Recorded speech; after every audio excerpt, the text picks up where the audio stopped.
Why are we here? You may hear that question and think many things. Why are you in the house you live in? Why are you in the job that you're in? Why do you live in the city you do? Why are you watching this video now? These are all specific ways to interpret that first question, but what if you had to think even bigger? Why are we here, on this planet, at this time? If you're a follower of Jesus, you understand that we, humanity, were created by God specially. We were set apart from the rest of His creation. We aren't just plants or animals. We're like God in that we were created to exist in community like He does. We can connect with Him in ways that the rest of creation is unable to. We were placed above the rest of creation so that we might exercise dominion over it. Genesis 1:28 says, "And God blessed them, and God said to them, be fruitful and multiply, and fill the earth and subdue it, and have dominion over the fish of the sea, and over the birds of the heavens, and over every living thing that moves on the earth." God's creation of humanity came with an objective, a mission. Thousands of years after creation, in the establishment of humanity's mission, God began to reveal a more focused and specific set of marching orders for a subset of mankind. In Genesis 12, God reached out to a man named Abram and said, "Go from your country and your kindred and your father's house to the land that I will show you. And I will make of you a great nation.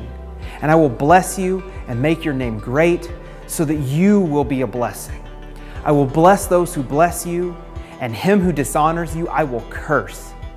And in you all the families of the earth shall be blessed." There are two things that we can learn from the promise that God made. The first is that God was putting Abram and his family in a specific place for the purpose of God's mission. The second is that God was seeking to bless all of humanity through this one family, through His chosen people. The greatest example of this would come through Jesus Christ Himself. If anyone could demonstrate a purpose, it was Jesus. That purpose, however, did not make sense to many of His contemporaries. When Jesus began His ministry, He didn't follow the conventional wisdom of someone who wanted to build a movement that would impact the whole world. He surrounded Himself with tradesmen and tax collectors. This was shocking to the religious elite that assumed one claiming to be the Messiah would rather have spent time with them. This came to a head in Luke 5:30-32. And it says, "And the Pharisees and their scribes grumbled at His disciples, saying, 'Why do you eat and drink with the tax collectors and sinners?' And Jesus answered them, 'Those who are well have no need of a physician, but those who are sick. I have not come to call the righteous, but sinners to repentance.'" This was the light bulb moment for me and for those of us who had planted Christ Reconciled Church. We realized that we, the church, are here to serve the lost, the broken, and the often forgotten.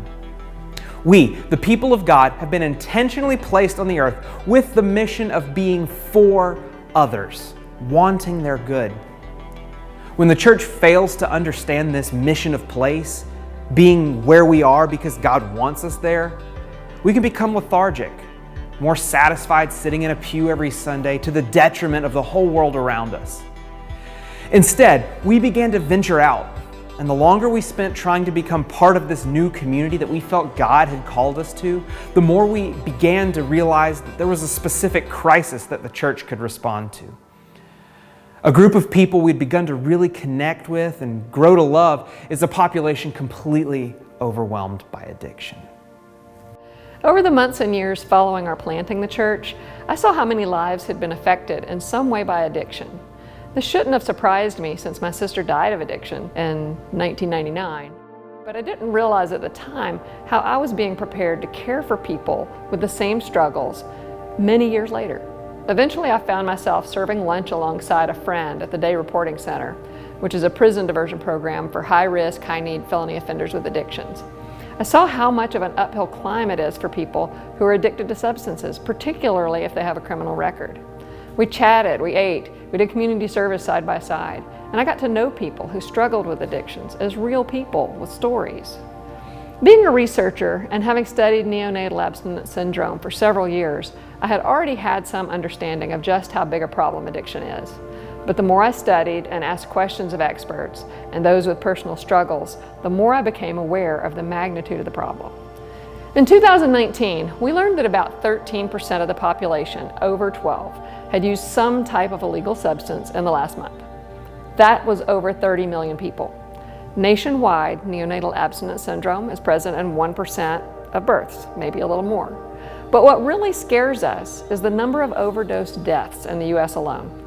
In the 20 years from 1999 through 2019, overdose deaths in America grew from less than 20,000 to over 70,000 deaths.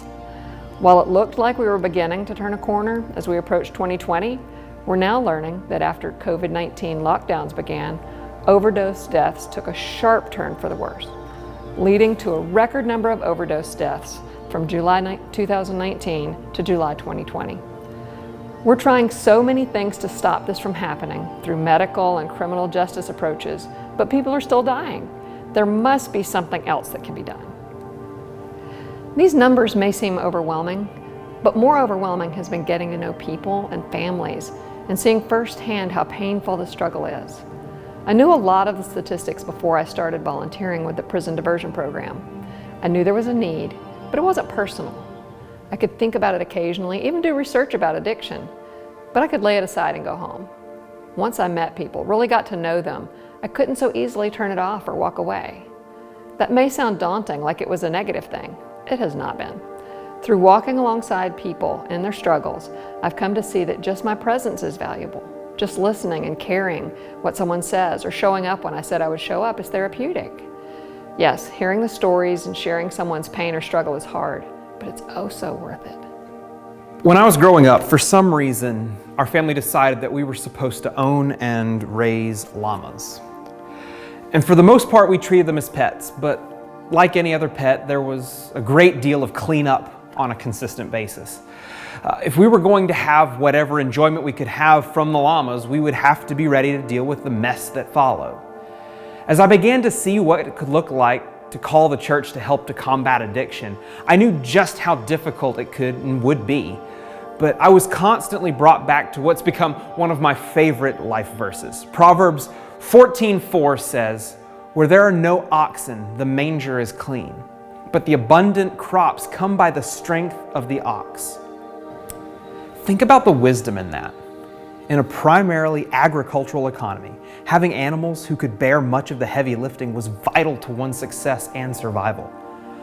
But with keeping those animals comes all the struggle that comes with maintaining them. In other words, if you're going to get anything done, things can and probably will get messy along the way. We have to realize that it will be hard to engage with this section of the population who struggles with addiction. We need to acknowledge that it will get messy, but there is greater value in the abundance of crops that can come from tilling this soil. Like we've said, it's hard, but it is worth it. You may be hearing this and asking if addiction ministry is really something that you're ready to engage in. And you're probably thinking of many valid concerns. It's important to outline and work through the barriers that people and whole churches face when deciding to engage in any kind of ministry to people who misuse substances. Just know that you're not alone in feeling concerned. There are a few main concerns that we've seen consistently. We've done some surveys with churchgoers in our area. We've learned of some pretty common barriers. One of the most common is that addiction is a medical problem that should be handled by experts. This doesn't just hold true for addiction. Anyone who watches television knows there is medication for just about any condition. We have come to think that medical science should be able to solve all the problems. Medicine can be helpful in some ways with addiction, but we should not refer someone away and forfeit any responsibility. We want to inspire the church to keep people close and walk alongside them, whether or not it's for actual medical treatment. Probably the primary barrier to churches taking on this problem is stigma. Stigma toward people who are addicted to substances, not just from the church, but definitely from the church at times, is quite common. Those people are dangerous. Those people might steal from me. We all know the stigma goes both ways. People who live with addictions often speak of the church as judgmental and unwelcoming. There's some validity in both groups' preconceptions. There is a possibility of danger or stealing. There's a possibility of judgment and hesitance to welcome. But we believe if we can reduce the us-them barrier and get to know each other as people, that stigma will evaporate. we have found that some of the understanding is enhanced when we talk about some of the likely origins of addiction. Another barrier we hear often is concern that I might do the wrong thing. That's exactly why we are so excited to share those numbers with the church.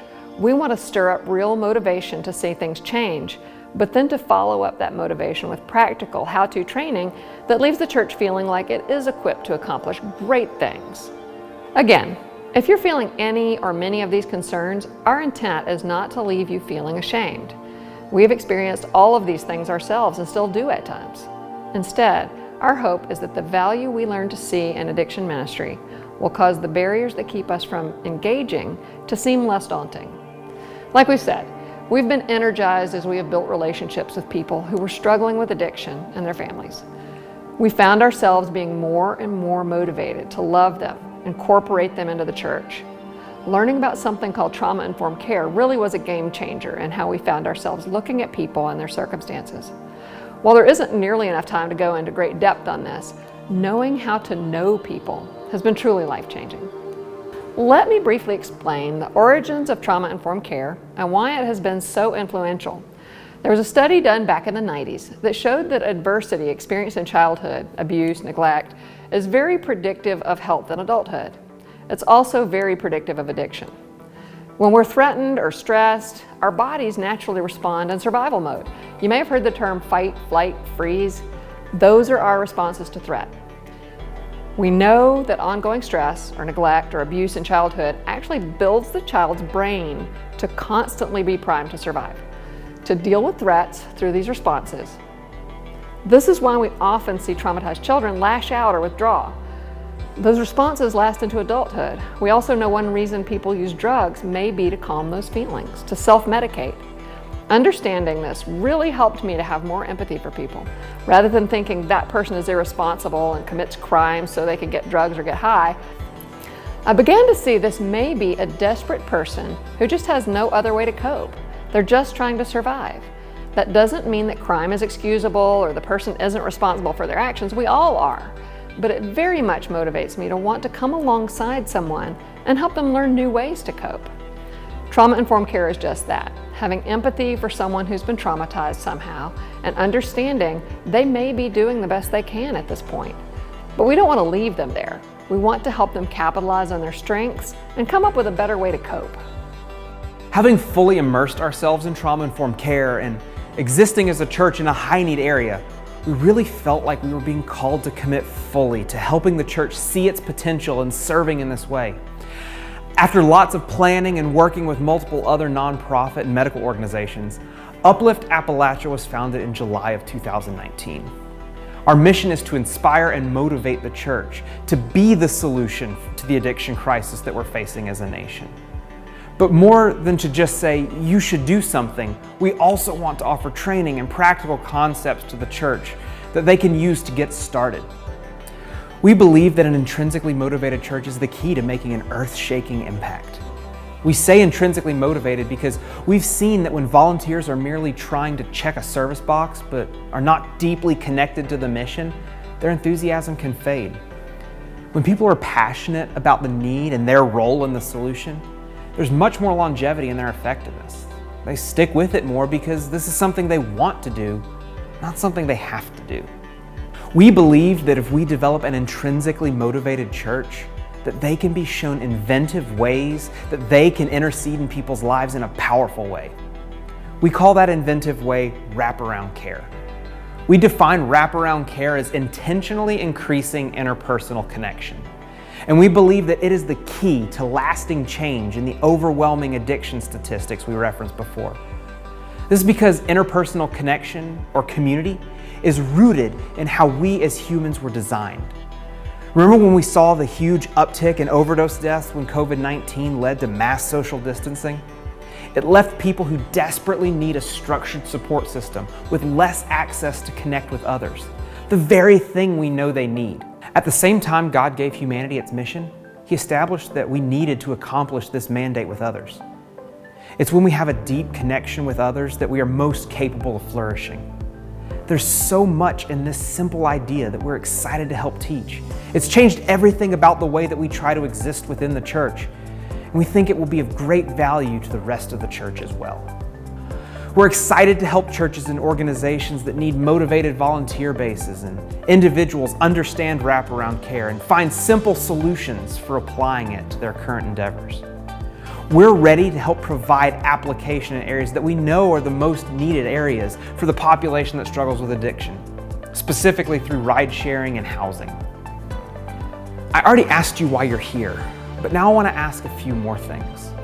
Knowing how real the addiction crisis is and seeing how many people are falling through the cracks, what now?